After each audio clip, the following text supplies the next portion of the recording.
E aí, galerinha, voltamos para o nosso segundo encontro com essa turma. Com essa turma não, né? Com várias turmas da mediação tecnológica do estado de Rondônia. Do primeiro ano. Primeiro ano, galera jovem, chegando no ensino médio.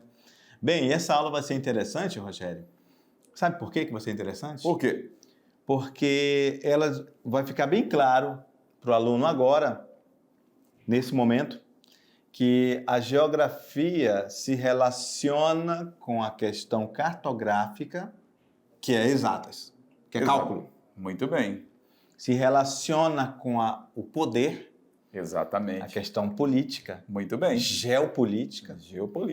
E também, como se não bastasse apenas isso, a nossa irmã história. Exato. Não é isso? A nossa aula está repleto também de história. Não se pode, às vezes, fazer geografia sem o auxílio da irmã história. Não é isso? Exatamente. Então, galerinha, vamos lá de olho na tela para iniciar nossa aula 2.1. Hoje iremos falar sobre o território brasileiro. E antes de entrar no território brasileiro, a gente vai iniciar nossa aula falando sobre o conceito. Eita, passou. Vamos colocar aqui a canetinha. Vamos falar sobre a questão, galera, do conceito, né, professor Jorge? Isso. Do território, sobre o conceito de fronteiras, o que é regionalização, e aí a gente vai entrar em aspectos específicos do território brasileiro. Isso, aí posteriormente nós veremos sobre a questão da organização política e administrativa do Brasil e também entender a formação territorial brasileira. Muito bem. Conceito de território, Rogério. Território é uma porção do espaço definido por uma relação de poder. Olha só, Rogério. Relação de poder. É um termo que está relacionado a limites, fronteiras. A gente não consegue falar de território sem falar em limite, em poder, não é isso? Em demarcação. Muito bem. Não é isso? Vamos lá.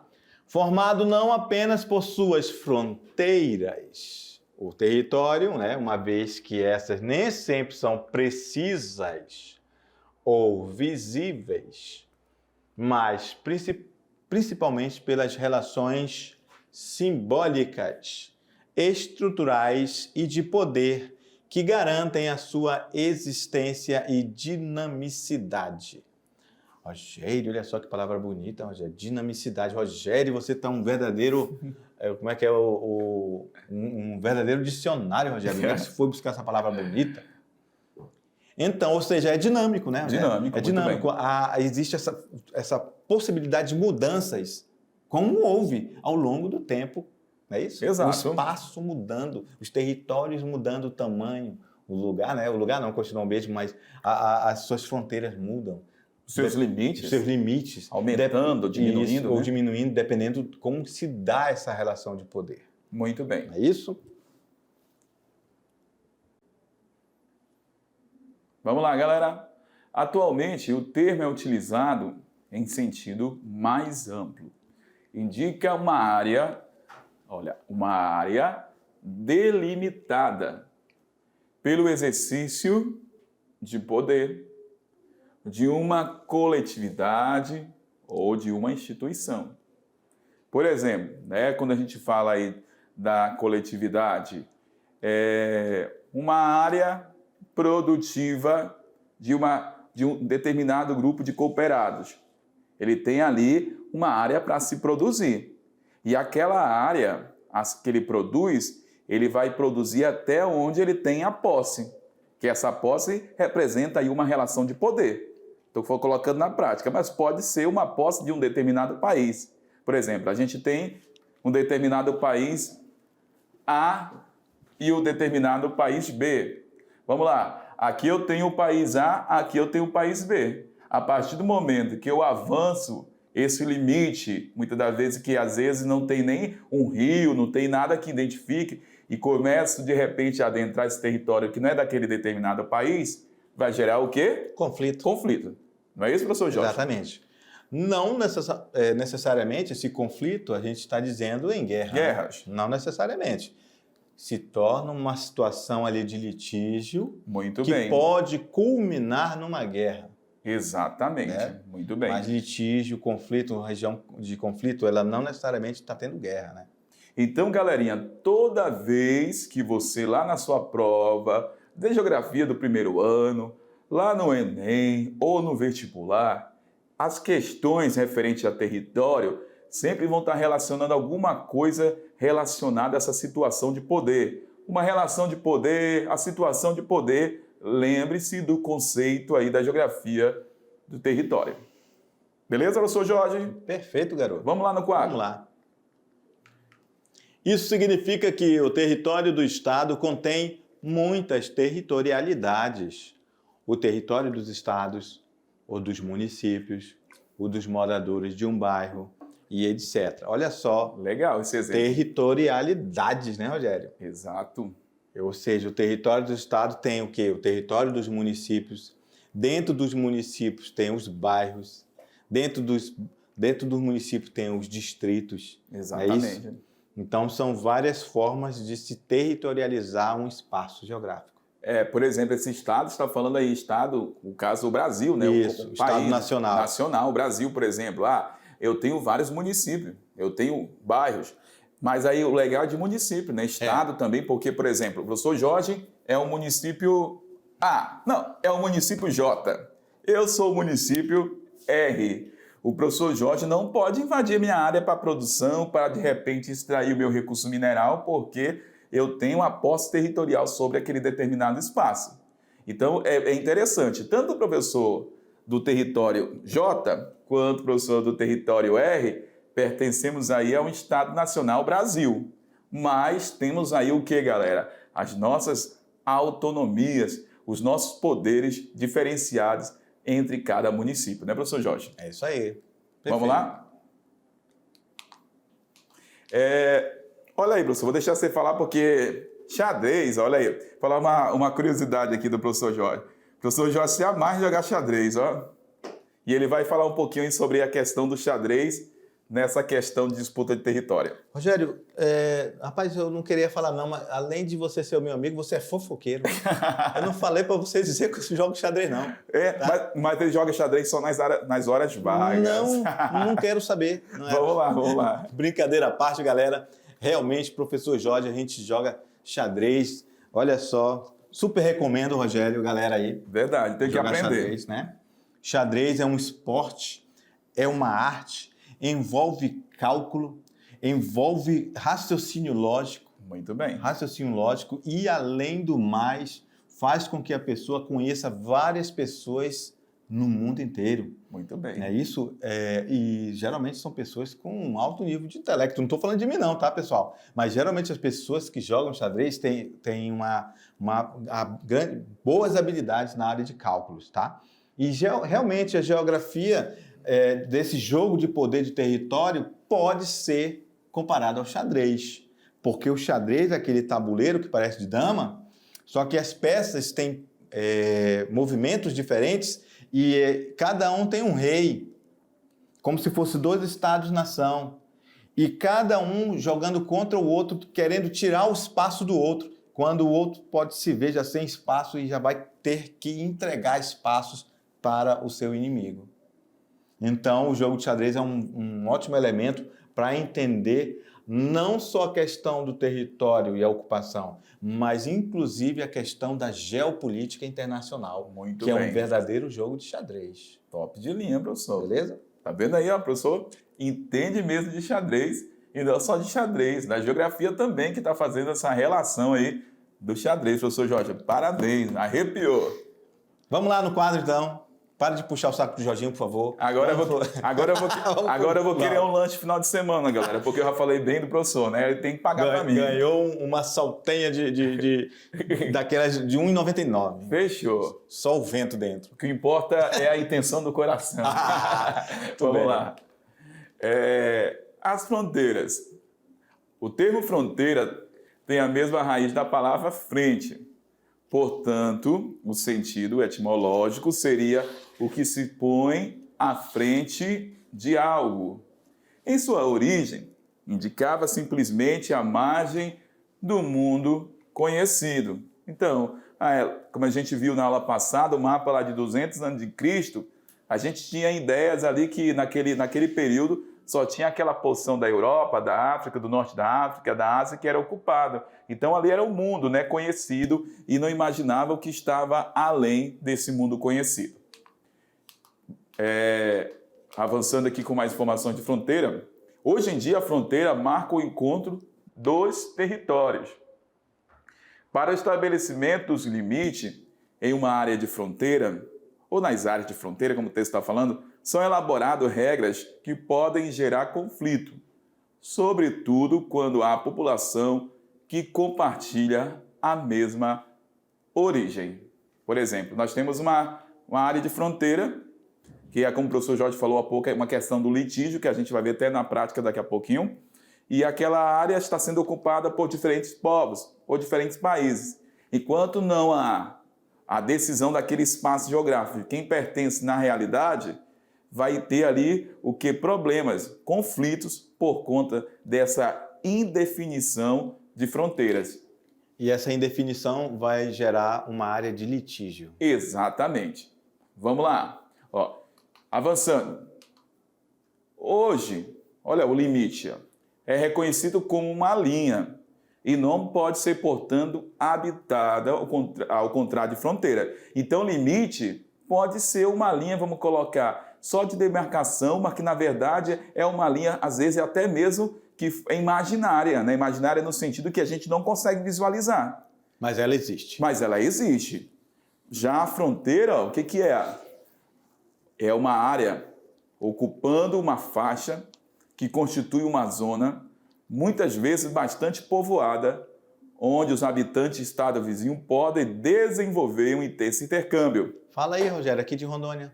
Pronto. Guajará-Mirim, galera, aqui, fronteira de Guajará-Mirim e Guaiará-Mirim. Muito bem. Nós temos aí definição de fronteira. Tu já foi lá, Rogério? Já? Fez a travessia. Na época que eu visitava muito essa região, às vezes eu fazia 3, 4 vezes por dia a travessia lá. É mesmo? Para resolver umas situações dentro lá de trabalho que eu estava fazendo. É interessante, não? Então o limite é reconhecido como uma linha. E nem sempre ele vai ser ocupado. Já a fronteira não tem essa ocupação, né, professor Jorge? Exatamente. Perfeito. Então, fronteira... Coloca lá, volta lá, Rogério, por favor. Uhum. Então, fronteira tem essa questão aí da amizade. Exato. Amizade, né? Um lugar que não tem conflito. É coabitado por 2 povos de 2 nações diferentes. Muito bem. Não é isso? E aí a gente tem fronteiras que realmente vai ter os limites, né? E os estabelecimentos bem visíveis. Por exemplo, aí na fronteira do México e Estados Unidos, a gente tem uma cerca de contenção entre aqueles 2 territórios, né? Então, a fronteira vai muito além do conceito de limite. Muito bem. Limite é aquela coisa mais rígida, né? Aquela coisa mais inexorável, mais sistemática, né? Exatamente. Não passe daqui, senão você vai se ferrar. Não produz aqui, porque essas terras já pertencem a outro país. Exatamente.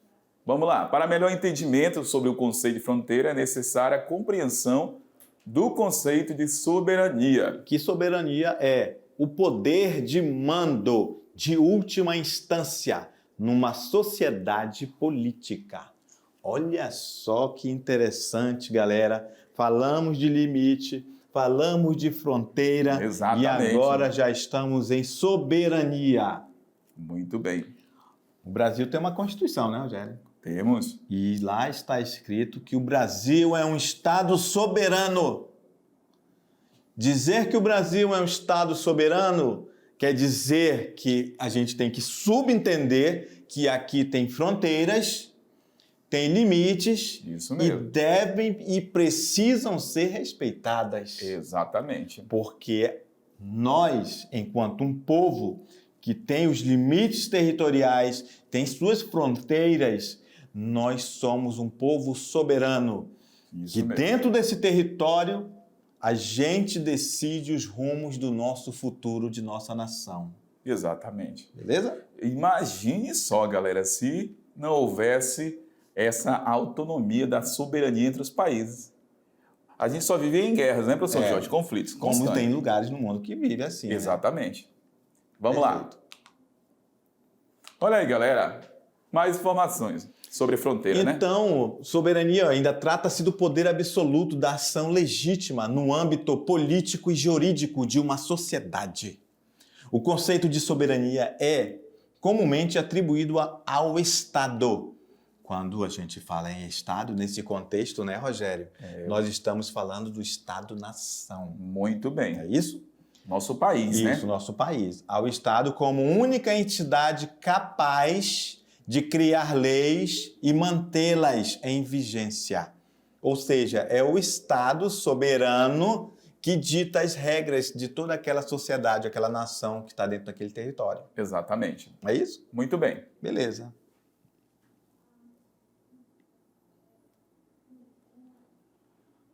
Olha As só. classificações aí das fronteiras, né, professor Isso aí. Jorge? As fronteiras políticas, a gente vai entender hoje sobre essa subdivisão aí em efetivas, em áreas de litígio e as fronteiras indefinidas. As efetivas, quando representam os limites territoriais reconhecidos internacionalmente. Beleza, internacionalmente aquele limite territorial ele é reconhecido entre os países que estão aí próximos. Por exemplo, a gente tem aí, ó, esse limite vermelho, onde acima do vermelho aqui nós temos o quê? O Brasil, né, professor Jorge? Isso aí. E aqui, a nível internacional, todos sabem que aqui acima dessa linha é o território do Brasil, né, professor? Exatamente. Abaixo nós temos aqui o quê? Uruguai. Uruguai. Então aqui nós temos o estado do Rio Grande do Sul. Então aí nós temos um limite, algo que é reconhecido esse território internacionalmente, do que é o território do Uruguai e o território brasileiro. Então, o Uruguai, se isso já está estabelecido, que isso é uma fronteira efetiva, Rogério, Muito bem. isso quer dizer que eles não podem ultrapassar isso aqui, ó. Exatamente. Porque se eles invadirem, aí vai estar ferindo a soberania nacional. Exatamente. Que, como nós vimos no slide passado, por questão jurídica e política, o Estado que dá esse poder ao presidente do Brasil, ele, junto com os nossos representantes, como deputados federais e senadores, pode dizer: não, Uruguai, você não tem o direito e nós vamos mandar nossos exércitos aí para campo de batalha e vamos expulsar vocês. Por isso que falamos lá no texto anterior que a fronteira está relacionada com a soberania. Exatamente. Então, esse Rio Grande do Sul, que está no sul do Brasil, ele faz parte da soberania nacional do Brasil. Muito bem. Naquelas regiões, né? Claro. Vamos lá. Para outra classificação de fronteira, a fronteira em litígio. É onde existe um limite territorial de fato, sobre o qual não há acordo, como ocorre com a Venezuela e o Suriname. Ó, a gente vai ver no mapa a seguir, principalmente aqui na questão da Venezuela e a região da Guiana. Nós temos esse território que a gente observa aqui no meio, e a gente tem uma área chamada de Guiana Essequibo. É uma área aí que ainda está sendo aí, ó. Coloca que é mais a seta aqui, ó.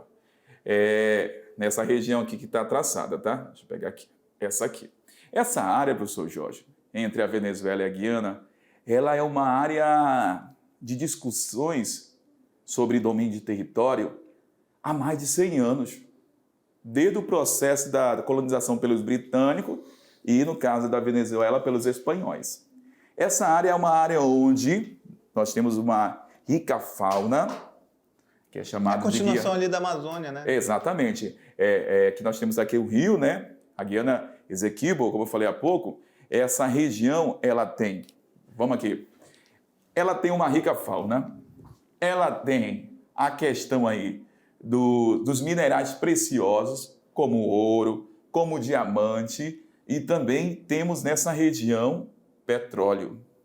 Então é uma área ainda que é bastante discutida e até agora não entraram no comum acordo a quem pertence aí realmente essa área. Então é uma área onde a gente vê que não há guerra, mas não é uma área livre porque é uma área de litígio e ela acaba sendo, às vezes, muitas das vezes, quando a Venezuela quer avançar ou a Guiana quer avançar sobre aquela área, não chega em acordo algum por essa situação aí não resolvida. Exatamente. E aí, como você falou, né? Tem mais de século essa brincadeira. Exatamente, muito tempo, galera. Só para você ter ideias aí, ideia de como a questão dessas áreas de litígio são áreas problemáticas, né? Que bom que nessa área a gente não vê conflitos agora na atualidade, mas já no passado ocorreram alguns conflitos nessa área. No Brasil, né? Exatamente. Ali a região do Acre, né? Muito com bem. a Bolívia. Exato. Hoje não tem mais litígio. Não tem. Beleza? Vamos lá. Então, essa é a área aí de litígio, né, professor Jorge? Como o texto, ó, onde não há acordo. É uma área, vamos dizer, problemática, né? De certa forma, nessa questão de definição de fronteira. E a fronteira indefinida é onde não há limites fixos demarcados entre os estados. Os limites mostram apenas áreas aproximadas de soberania, como, por exemplo, entre o Iêmen e a Arábia Saudita, Rogério. Muito bem. Olha aí o mapinha nessa região, né, professor Jorge? Indefinida, não sabe de quem é esse território, é questionado pela Arábia Saudita, é questionada pelo Iêmen também, e não tem essa definição realmente a quem pertence essa determinada área que está grifada aí, área sem limite físico.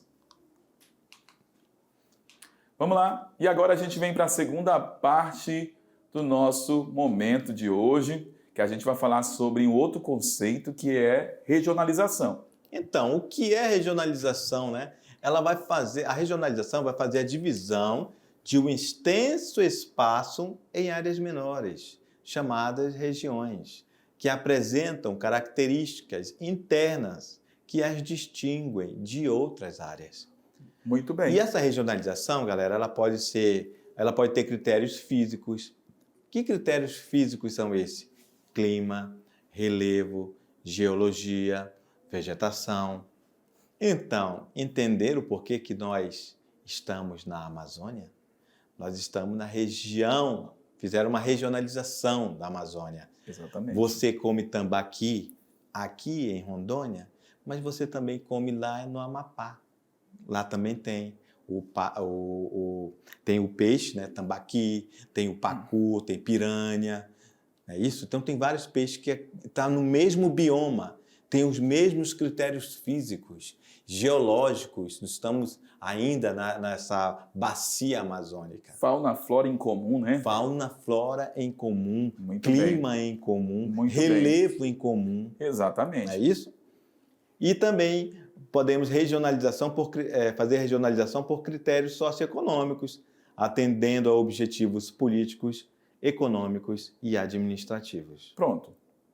Vamos lá avançar? Então, quando a gente vai regionalizar uma área, a gente vai adotar critérios, que pode ser físico ou um critério socioeconômico. Só lembrando, socioeconômico que está relacionado ao social e à parte econômica de determinado país, né, professor Jorge? Exatamente. Então, qual é a importância da regionalização, galera? Qual a importância de regionalizar?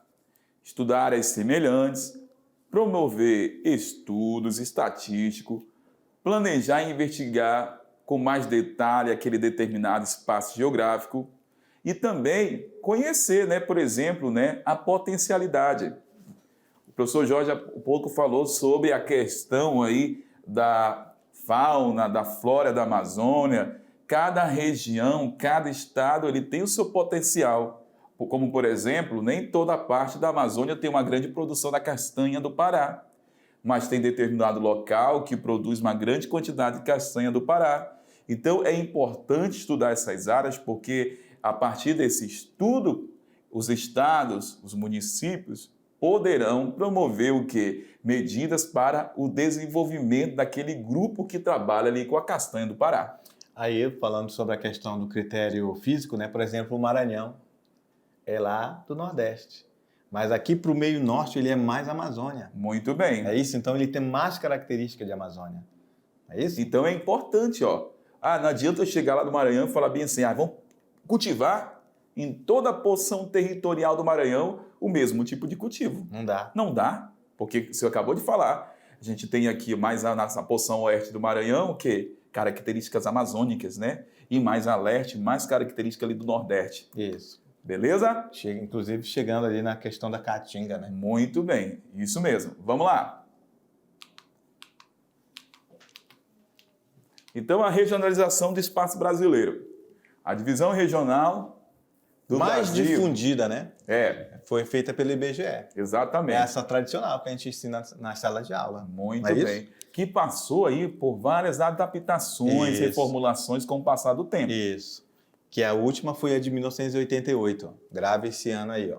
1988. Exatamente. Que é a última regionalização, né, na lei, inclusive coincide com a nova Constituição do Brasil. Então, o IBGE, nas regionalizações, adota critérios aí, ó, como a questão estrutural socioeconômica do Brasil e também a questão das mudanças significativas no entendimento técnico do IBGE. E aí, com o passar do tempo, por exemplo, nós tivemos o IBGE criado na década de 30, por volta de 36, 38, e aí o Brasil foi ganhando várias regionalizações conforme o Brasil foi tendo, vamos colocar, mudança de território. Por exemplo, Rondônia era território federal, depois passou a ser estado. A dinâmica do espaço geográfico brasileiro, né? Muito bem.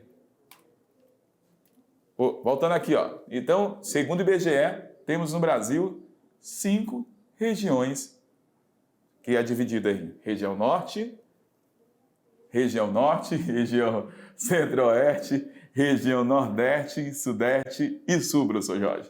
Beleza, Rogério. Então, olha só, essa é a regionalização mais divulgada, né? Muito que bem. É oficial do IBGE no Brasil. Muito bem. E os alunos já conhecem a regionalização, que eles já estudam isso aqui há muito tempo, né? Desde o 6º ano, 5º ano. Isso, a gente está só relembrando. É 6º ano, porque eles são novinhos, né? São mesmo? Não estudaram na 5ª série, não, é 6º ano. É isso aí. Então, quando a gente fala da caracterização geral do território brasileiro em relação a nível mundial, o Brasil está localizado totalmente no hemisfério oeste. Esse hemisfério oeste, que também, galera, é chamado de Ocidente, ou mundo ocidental, né, professor Jorge? É isso aí. Nossa canetinha saiu aqui do quadro, mas aí a gente tem... Não tem problema não, vamos continuar aqui. Vamos lá, a gente tem aí o mundo ocidental, né? E aí, deixa eu falar para vocês em relação a essa situação. Presta atenção, temos aí o mundo ocidental.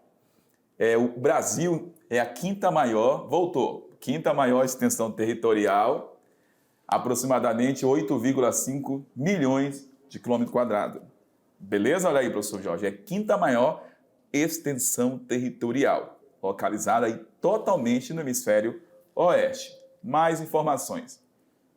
Atravessado ao norte pela linha do Equador e ao sul pelo Trópico de Capricórnio. Muito bem. Guarde essa informação aí, galera. Essas informações, que são várias, né? Vamos lá. Tá aí, ó. O Brasil é cortado pelo Equador e Trópico de Capricórnio.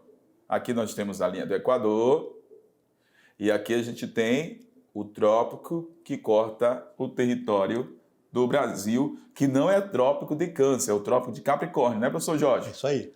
E se você observar, o Brasil, a maior parte do território do Brasil está localizado na área intertropical da Terra, que é a área entre Equador e o Trópico de Capricórnio. Por isso que no Brasil a gente vai estudar futuramente o clima mais quente. E aqui nessa região, como está abaixo do Trópico de Capricórnio, a gente vai ter um clima mais frio.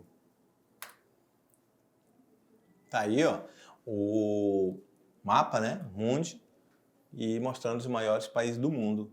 em extensão, sendo que o Brasil é o quinto maior. Muito bem. Olha só o tamanho da Rússia, 17 milhões. Olha o tamanho do Canadá, a Rússia, né? Aqui, 17 milhões. Canadá, 9 milhões, quase 10. Estados Unidos, China, Austrália. Então, esses são os maiores países do mundo. Muito bem. O Brasil está entre um deles, que é o quinto. Exatamente. Vamos lá. Localização agora do Brasil na América. O Brasil está localizado na porção centro-oriental da América do Sul. Apresenta aí mais de 23 mil quilômetros de fronteiras. Tem 7.367 quilômetros de fronteiras marítimas e 15.719 quilômetros de fronteiras terrestres. Quando a gente fala do Brasil na América do Sul, as fronteiras aí brasileiras. Galera, a gente tem aí, Brasil fazendo fronteira praticamente com todos os países, exceto o que, professor Jorge? O Equador e o Chile. Brasil faz fronteira com a Bolívia, Argentina, Paraguai, Peru, Venezuela, Guiana, Suriname. Então a gente só não tem fronteira aí dentro da América do Sul, do Brasil, na região do Equador e Chile. Bora lá, avançando, mais informações. A Organização Política Administrativa do Brasil. A República Federativa do Brasil. Beleza, galera, olha só. Isso aí, a gente vai fazer uma pequena abordagem agora. Inclusive, isso aí está na nossa Constituição. Esse pequeno trecho que a gente vai abordar agora, inclusive, é direito, o chamado direito constitucional, Rogério. Muito bem. Beleza. Como é formado, como é feito, como é organizado o Brasil administrativamente e politicamente? Ele é formado pela União, pelos 26 estados e pelo Distrito Federal e por 5.570 municípios. Olha só, professor, eu nunca ouvi falar isso, professor. O senhor pode explicar melhor o que é União? Então, eu vou explicar para o aluno, Rogério. Explica. O que tu acha? Explica, vamos lá.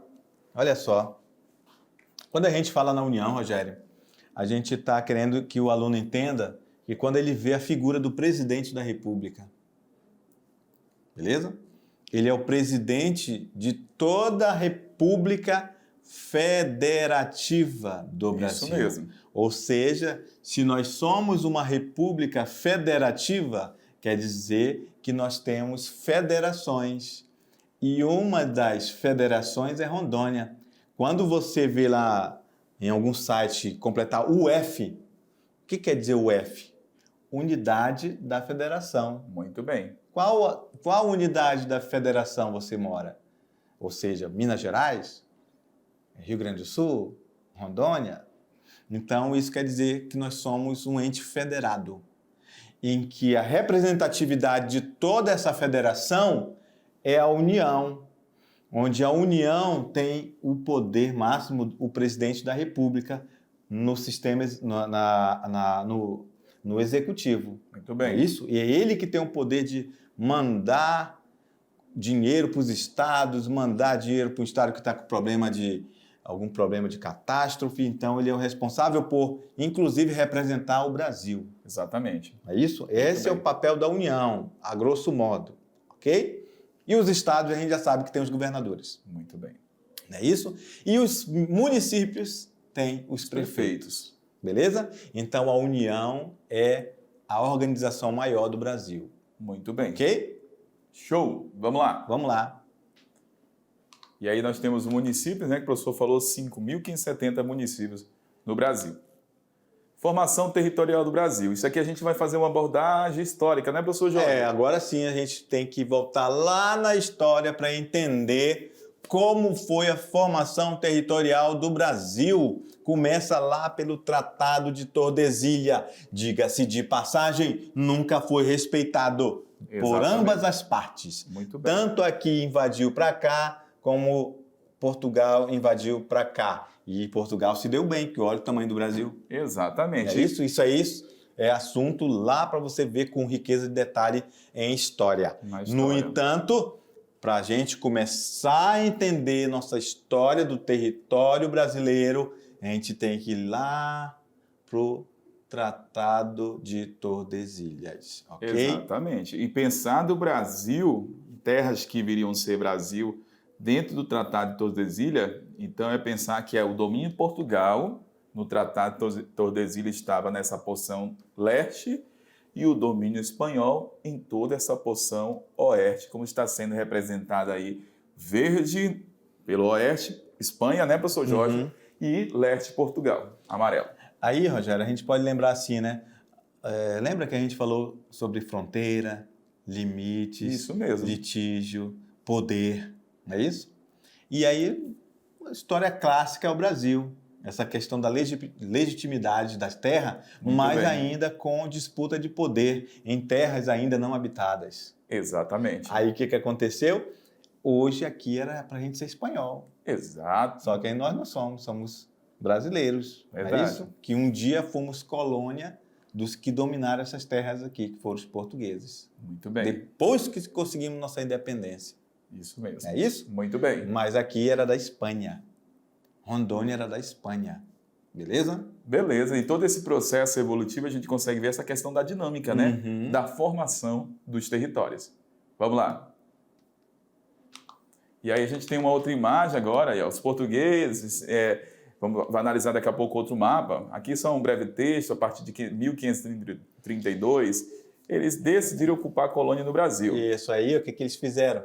Atividade canavieira. Não. Sabe por que eles fizeram, Rogério, essa atividade canavieira no Brasil?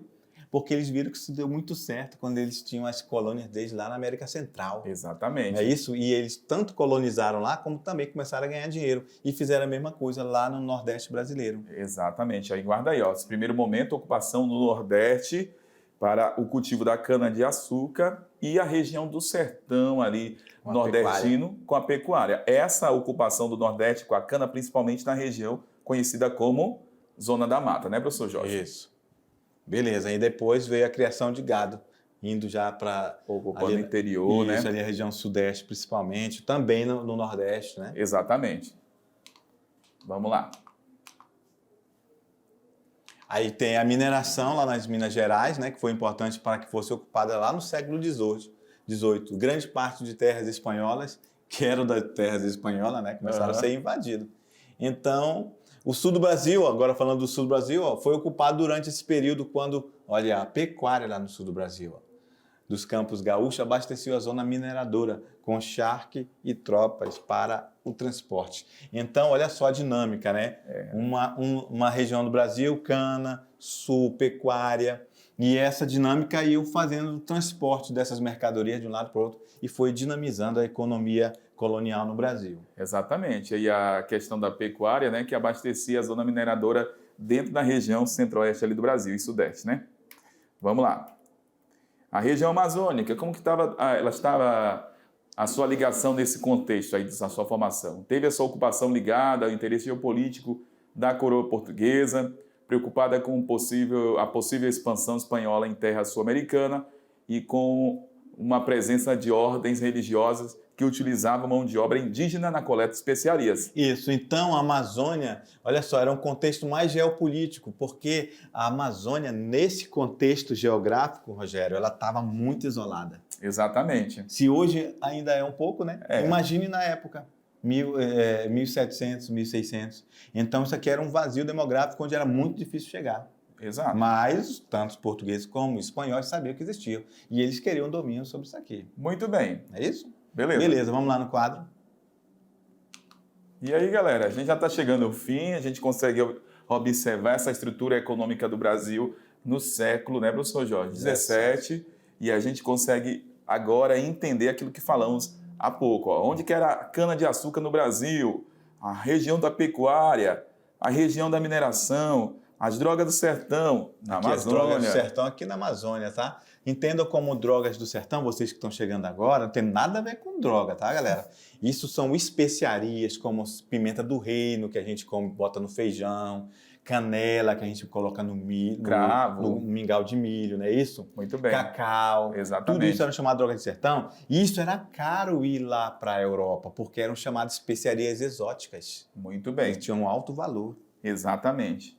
E aí a gente tem a estrutura econômica do Brasil, já no século XVIII, e a gente pega assim o que a gente vê de transformação aqui, vai ser lá na região ali de São Luís, a produção agora de uma nova cultura que é o algodão. Muito bem. E ainda a gente consegue perceber a expansão, né? Exatamente. Do século XVII para o século XVIII. Ou seja, continua aumentando essa produtividade e essa expansão dos portugueses por todo o território do Brasil. Muito bem. Terras que até então não estavam definidas, isso, né? não estavam definidas. Que era o domínio espanhol. Isso.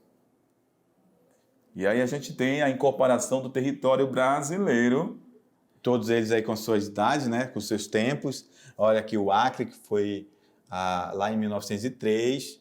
1907, a região ali do Rio Japurá, no Amazonas. É isso, a região aqui do Amapá, em 1900, resolvendo problema lá com a Guiana Francesa. Então, tiveram vários momentos, Rogério, vários momentos que tivemos regiões de litígio no Brasil. Exatamente. Beleza? E o que veio resolver essa questão toda da definição de fronteira no Brasil foi que houve a expansão, a gente vê aqui do território do Brasil, além dos limites de Tordesilhas. Isso, vindo para cá, né? Foi o Tratado de Madrid. Tratado de Madrid, 1750. 1750. Isso, então os bandeirantes portugueses ó, sempre adentrando o território da Espanha. Exatamente. É isso? Sempre. E aí quem vai aprofundar com vocês, Tratado de Tordesilhas, Tratado de Madrid, é o professor Lorismar e o professor Beto, Ele né? vai falar sobre o tipo ocidente, toda essa Exatamente. situação. Mas calma, vai dar tudo certo. Com certeza. É muita informação, mas não esqueça que são informações importantíssimas para a tua formação, para o teu Enem daqui a 2 anos. Com certeza. E acabam se complementando na geografia, na história, na sociologia. Perfeito. Beleza? Então, na hora que o professor falar lá em história, você já vai ter uma base. Beleza, galera? Um abraço, até daqui a pouco. Tchau. Tchau.